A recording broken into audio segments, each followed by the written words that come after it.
Welcome to the Future PfAL and the Global Network workshop, where we'll discuss the directions the global network can take to increase our impact and influence as a group and as individual members. My name is Muna, and in the first half of this workshop, I'll cover the power of collaboration within and beyond the network. Victoria will then discuss how each of us can become a more powerful agent of change. Please use the chat box while you watch the video session to interact with the group and post any comments and questions you have on the presentations. Let's get started with a discussion on collaboration and solidarity. There are three main points for us to consider in this section of the workshop. One, the challenges PfAL will need to respond to as African leaders. Two, how community and cooperation enable effective responses. And three, how PfAL can broadcast values and build structures that contribute to a better future. Firstly, the significance of the PfAL network lies in its ability to respond to global challenges. The world, and Africa in particular, face three pressing challenges that PfAL as a network of leaders will need to offer solutions to. To some degree, the relevance and influence of the network will depend on our ability to address rising inequality, climate change, and governance issues. Inequality is the problem of widening disparity in access to resources, opportunities, and decision-making power. As wealth and public influence become more concentrated and perpetuated within smaller groups, things like jobs, housing, healthcare, and education become harder for the majority of people to come by. As government and corporate control over daily life becomes more extensive and unaccountable, more and more people struggle with the threat of poverty and the perception of powerlessness, leading to crime and civil unrest. Just a few examples. A recent Oxfam report on inequality showed that less than 1% of the world's population own as much wealth as the poorest 50%, 3.8 billion people combined, and that the first group's net worth is rising even as that of the second group's falls. Most African countries have seen their Gini index, a measure of income inequality, rising over the last 20 years, with stark divides in rural and urban development indicators and sharp distinctions in quality of life and access to basic services across income levels. Underemployment and precarious livelihoods are often described as a ticking time bomb for African countries, as tens of millions of young people, the majority of the continent's population, struggle with joblessness, informality, and insecurity.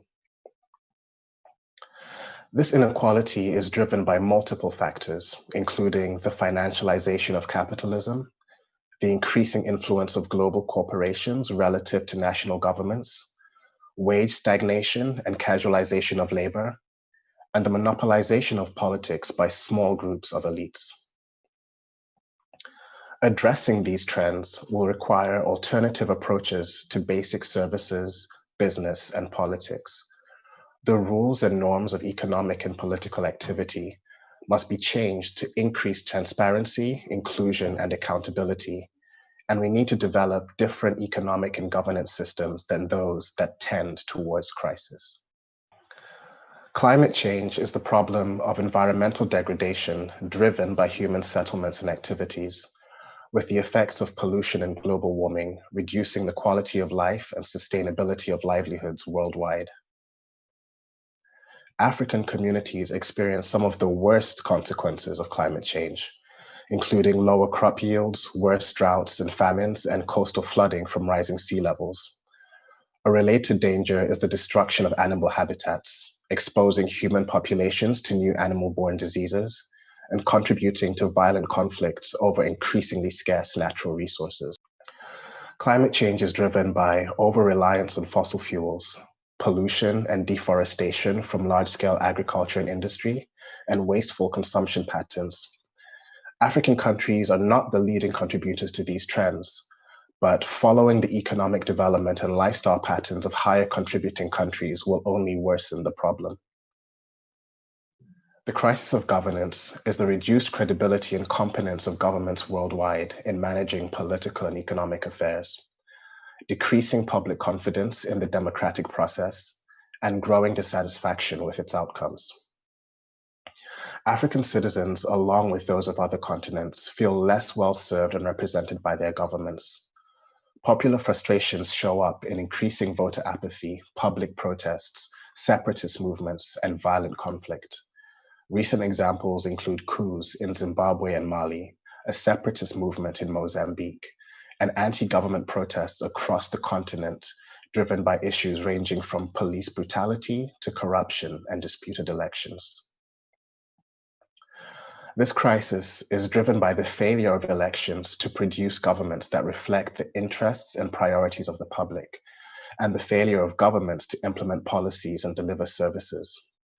Government's ability to serve their electorates is hampered by struggling economies, unsustainable levels of public debt, entrenched corruption, and state capture by various groups, ranging from corporate backers and international funders to local power brokers. Resolving the crisis of governance means restoring confidence in democracy and public participation in governance processes. This involves opening up electoral politics beyond a small elite class, decentralizing power, and improving accountability of government agencies. It also involves increasing the ability of civil society to demand and implement change. So where does PfAL fit into all of this? The network can help to develop these solutions by fostering community and cooperation.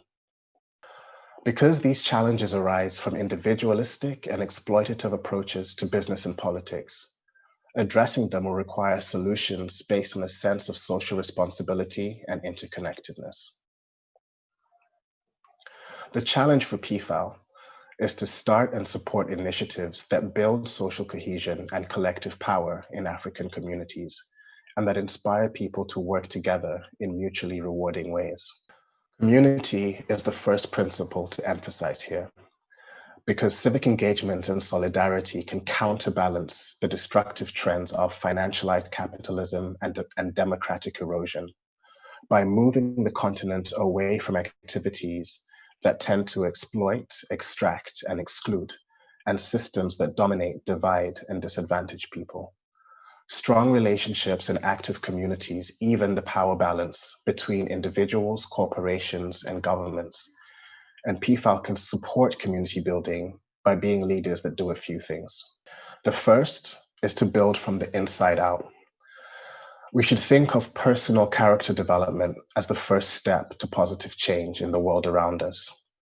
Persuading others to adopt values like those in the PfAL Leadership Code begins with personal example and demonstration. In the same way, strong communities are made of individuals committed to the common good, and PfAL influence should be used to encourage this. Secondly, we can build from the bottom up. We should work on personal relationships and local activities with a high degree of participation, making PfAL initiatives different from and more effective than programs and policies that try to enforce top-down change on people without their involvement. Cooperation is the second principle to work around, because Africa's challenges cannot be effectively addressed through isolated efforts. Reducing inequality, slowing climate change, and strengthening democracy will take all of us working together in ways that reinforce each other's efforts. This goes for cooperation between PfAL leaders, as well as for getting others outside the network to work together and align their activities. There are a few ways to do this. One, sharing ideas and resources. This means encouraging reciprocity instead of competition, working in teams rather than alone, and being willing to share success instead of trying to hoard opportunity. Also, scaling what works. This means building on existing initiatives and adapting templates to local context instead of reinventing the wheel. It also means promoting and amplifying other people's work and voices toward a common goal. Lastly, supporting one another. This means creating supportive environments and relationships that welcome additional ideas and perspectives and encourage people to contribute freely. Going forward, we can do more as a network to broadcast our values and build effective structures beyond PfAL. Our conversations about the future of the network should include PfAL initiatives aimed at external audiences, especially African youth, policymakers, businesses, and regional bodies. A first step might be establishing communication and media norms for network members to endorse PfAL values, highlight related projects, and promote positive development perspectives in public speaking and writing opportunities.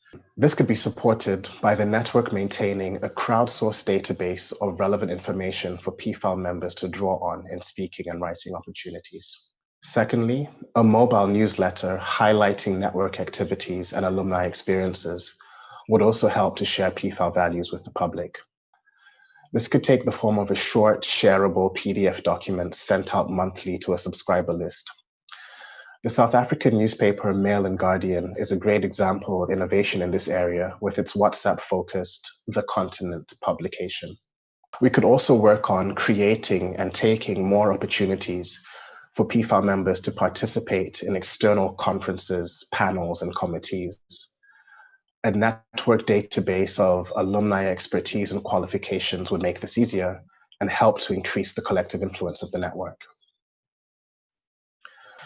PfAL could also be more involved in public discussions by writing newspaper letters and columns, participating in call-in radio shows, and reaching out to popular blogs, YouTube channels, and social media pages to be featured in their conversations and reach a variety of audiences with positive messages. Part of PfAL's future direction could also include contributing to the growth of local and regional organizations aligned with our values. Our goal here should be to promote self-sustaining structures that contribute to development, representation, and community building. There are a few ways we can do this. Peer support groups of different kinds are a great start. These can be regular conversations, email lists, or WhatsApp groups that support the personal growth and resilience of their members. They can be based in academic, professional, or social networks, and can be focused on anything from professional development to personal finance and mental health. The point is to provide a space for members to share ideas, discuss difficulties, and have a reliable support system for getting through crises like the COVID pandemic. Another way is by starting skills sharing initiatives. These are activities that encourage community growth through volunteering expertise to benefit group members. These can be one-off events like a craft class or a resume workshop, or recurring activities like exam tutoring, coding workshops, or investment coaching. Again, these can be based in schools, workplaces, or neighborhoods that PfAL members are involved in. We should also support community groups and forums that solve common problems. Neighborhood watches and resident committees are easy examples, but not the only ones. Community meetings and discussion groups can focus on improving public services, demanding accountability from political leaders, and preventing harmful business activities in our neighborhoods. PfAL members can contribute time and expertise to starting or supporting these groups. Lastly, we should try to support and popularize cooperative businesses and organizations as a way to bring people together around shared goals, shared effort, and shared rewards. Cooperative farming, especially conservation farming, is one well-known application, but cooperative models can be applied to everything from textiles processing to software development or management consulting. PfALers can champion cooperation and co-ownership in our own business opportunities and social activities and encourage others to do the same. Those are just a few thoughts on leveraging solidarity and collaboration to building the influence of the network. We'd love to hear yours, so please do add comments and questions in the chat box. Right now, we're going to hand over to Victoria to talk about how we can all be stronger agents of change. You've seen the statistics, read the blogs, watched the news and documentaries, and felt overwhelmed by the weight of the problems that you see. But based on the complexity of most social problems, most of us are left at a loss for how to effect substantial solutions to social problems.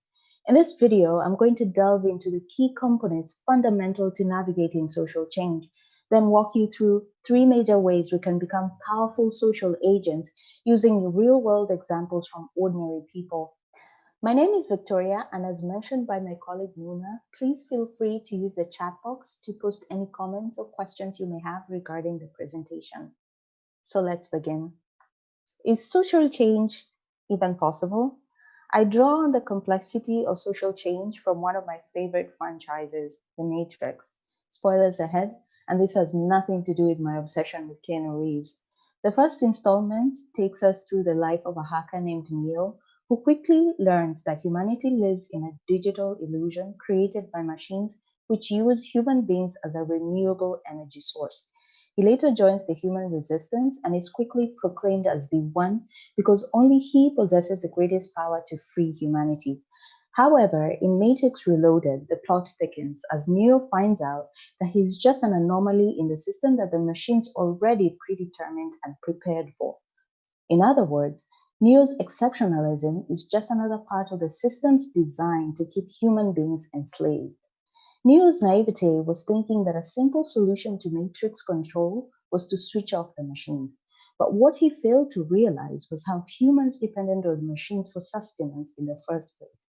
In the last installment, Matrix Revolutions, Neo strikes a bargain with the machines by sacrificing his own life in order to save all humans who want to be saved from the Matrix. The main premise of the franchise was to show how larger systems of control can perpetuate unfreedom by adopting instruments of freedom while still maintaining control over our lives. The implication for us is that sometimes social change can become the necessary part of the system we're fighting to change. Take poverty, for example. The traditional solution to poverty is critical products: housing, food, medicine, transportation. Granted, all these things are crucial, but if they do not transform the economic structure that excludes people from developing their capabilities to fend for themselves, then social change may not be on the horizon. But before you get discouraged, let's be clear. As PfAL, we have the collective power to initiate fundamental social change. Therefore, if you're inspired to work with your community, then social justice is where your journey begins. Because, as in the case of poverty, social change is intrinsically tied to social justice. But if social change is possible, then how does change happen? For many ordinary PFILers with jobs, kids, and lives to live, there is an enormous cost to participating in protest and civil actions. However, you must not overlook the possibility of social change, and neither should you underestimate the permanency of social conditions. So the cost of inaction is even greater. In his 1992 documentary, Manufacturing Consent, Noam Chomsky argues that the way things change is because lots of people are working all the time, and they're working in their communities or in their workplace or whatever they happen to be, and they're building up the basis for popular movements. Duncan Green, author of How Change Happens, points out that we initiate social change by first understanding how power is distributed and redistributed between and within social groups. Thus, the emancipation of women, the spread of human rights, the power of poor people when they get organized, the shifting power relationships between negotiations around international economic system. Leadership matters in how change happens. As leaders, we are capable of building alliances and coalitions with shared purpose and passion. We are capable of remaking societies as opposed to just simply making them work for the better. We can learn from leaders like Nelson Mandela, Martin Luther King, and Julius Nyerere, who all emerged at critical junctures and seized the opportunity to alter and remake their societies despite the great structural constraints. Instead of using policy proposals, they made use of symbols to influence their distractors. Gandhi collected salt and spinned cotton on a simple spinning wheel to portray self-sufficiency. Mandela reached out to white South Africa with a Springbok rugby t-shirt and visited the widow of Hendrik Verwoerd, a key architect of apartheid. But have we got power to make change? Most of us feel powerless to act because we are socially isolated from each other and our communities. This sense of powerlessness often drives us into what the Brazilian educator Paulo Freire calls a culture of silence. But as PFAL, we can come together as a social change group and organize ourselves as part of a community within our countries and workplaces to give people the place to act together. The power of new ideas and experiences combined with critical thinking and political action can help us demolish the culture of silence. We can take inspiration from students of Marjorie Stoneman Douglas High School in Parkland, Florida, in the US. In the wake of the horrific mass shootings of February 14, 2008, the young people organized themselves to take on the National Rifle Association, one of the most powerful special interest groups in the United States. The subsequent movement, dubbed March for Our Lives, made significant strides in gun reform. Their gun control advocacy was so powerful that during the 2018 US midterm elections, Democrats latched onto the issue and took over the House of Representatives for the first time in 8 years. With its massive organized marches and strategic voice, a bill was passed in 2019 that broadened background checks for firearm purchases. For many decades, politicians and civil society groups had tried in vain to institute gun control legislation, but it took the efforts of passionate, well-organized, and determined high school teenagers to make the change. But what opportunities do we have then?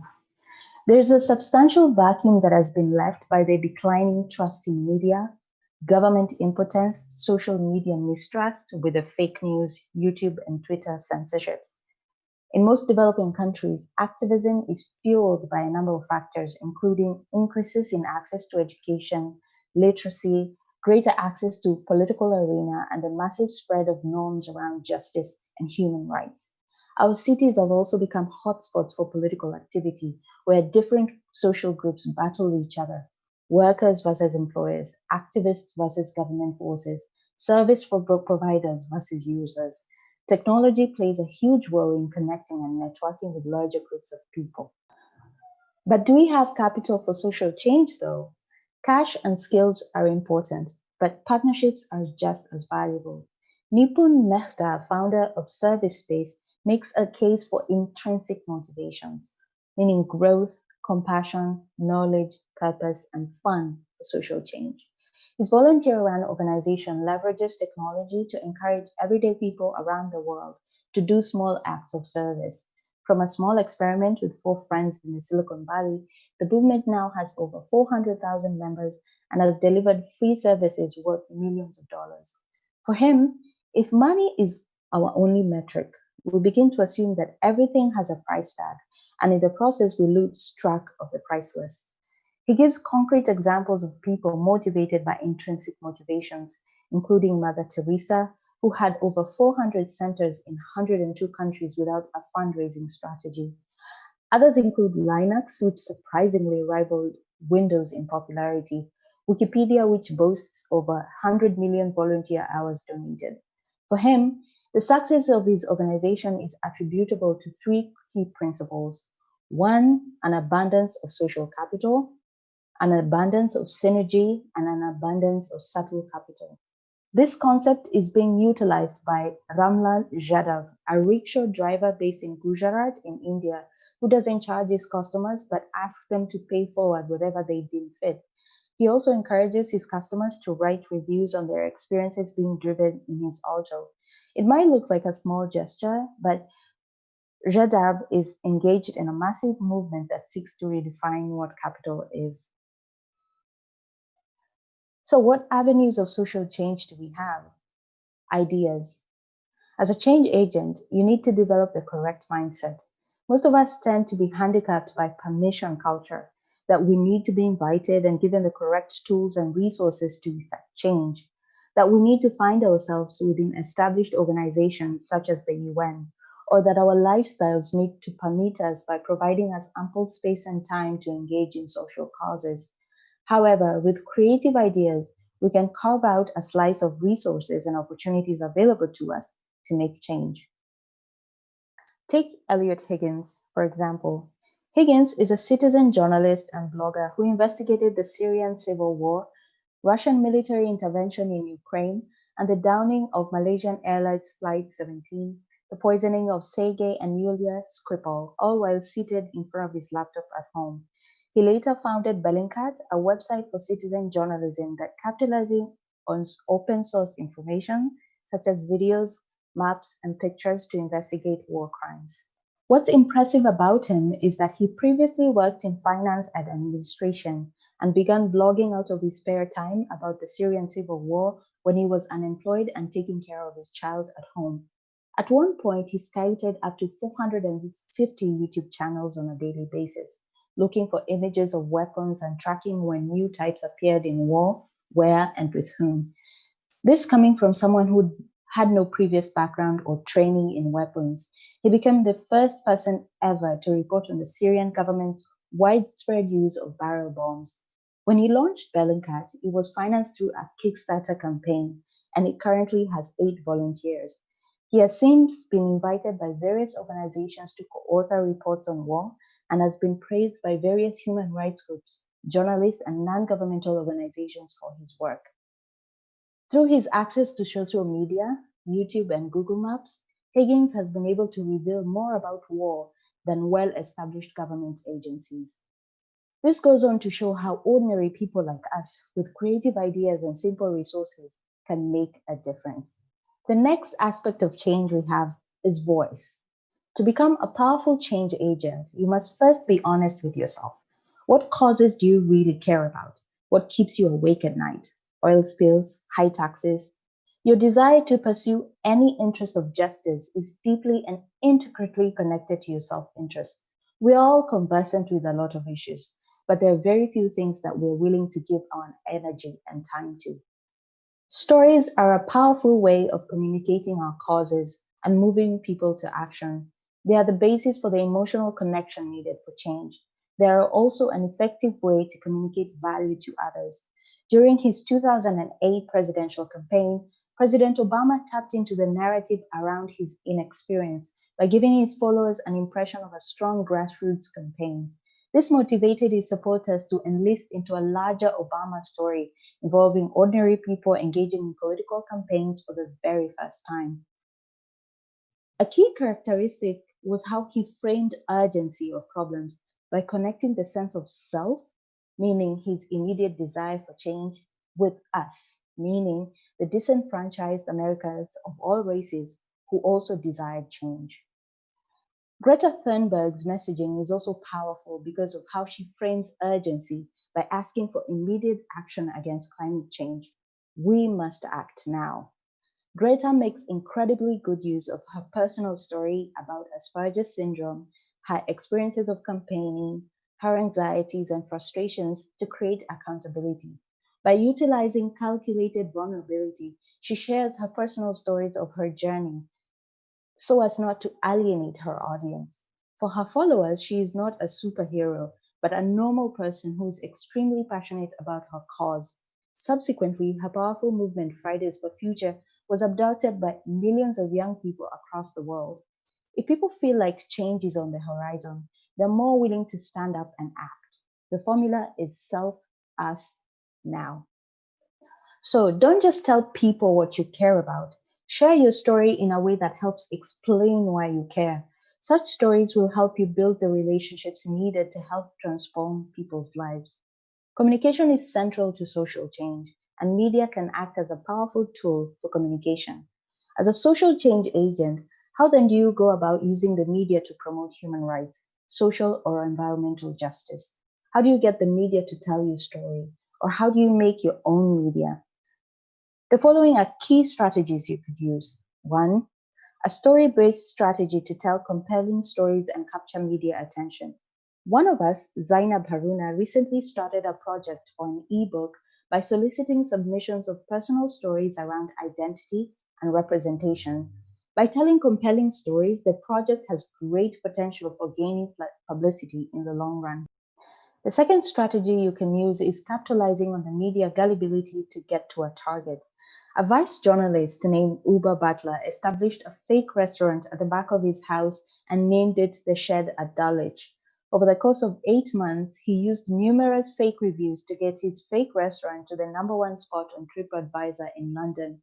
He was able to prove the manipulation and fake reality of online reviews after fielding calls not only from food lovers and tourists, but also from PR agencies and TV crews.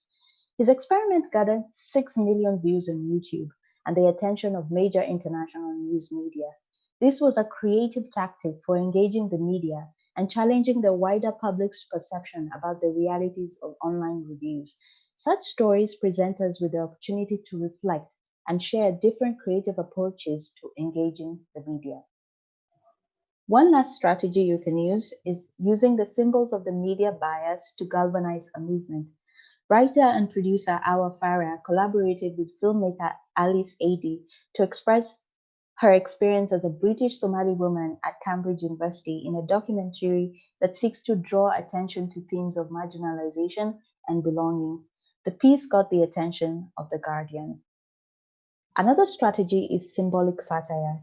Turkish protesters adopted the penguin in their Occupy Gezi movement in June 2013, drawing global attention. The image of the penguin was symbolic as it satirized the lack of media coverage of the protests. The Turkish TV news channel CNN Turk failed to cover the protests as part of its breaking news, but instead chose to showcase a documentary about penguins. How about challenging racist bias? Kenyans ridiculed CNN report calling their country hotbed of terror in the wake of President Obama's visit to the country. A CNN executive was forced to fly to Kenya to offer a formal apology to the president on behalf of all Kenyans.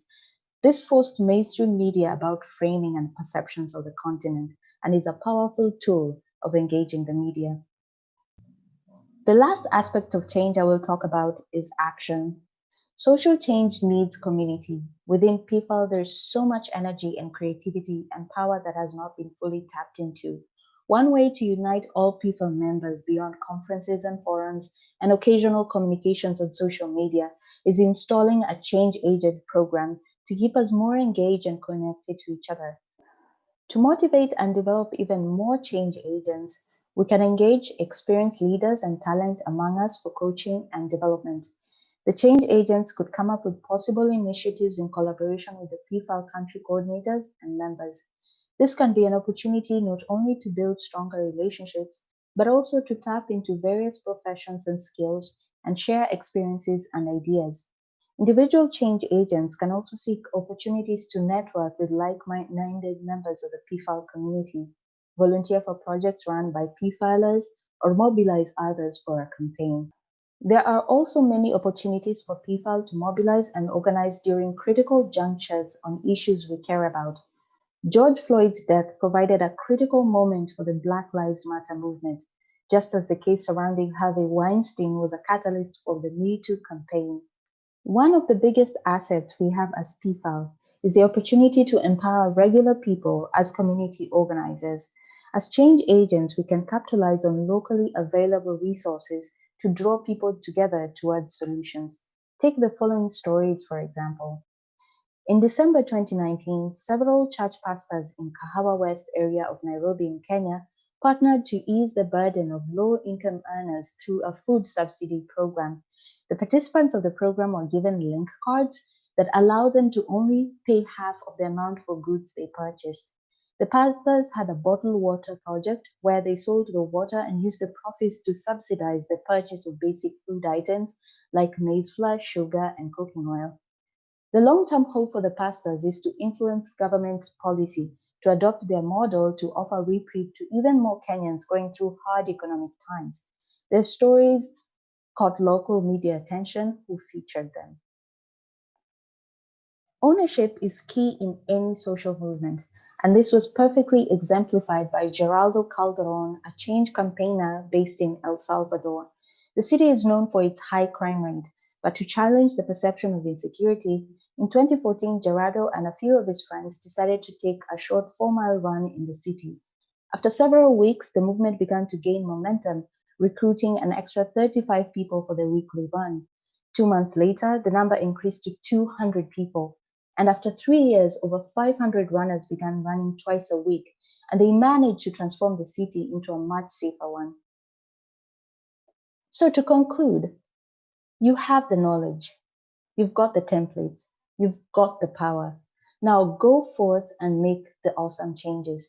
Be confident and take that leap. It will be hard work. You will feel overwhelmed sometimes, especially if the progress feels slow. Let us all take the risk and make the change we wish to see in the world.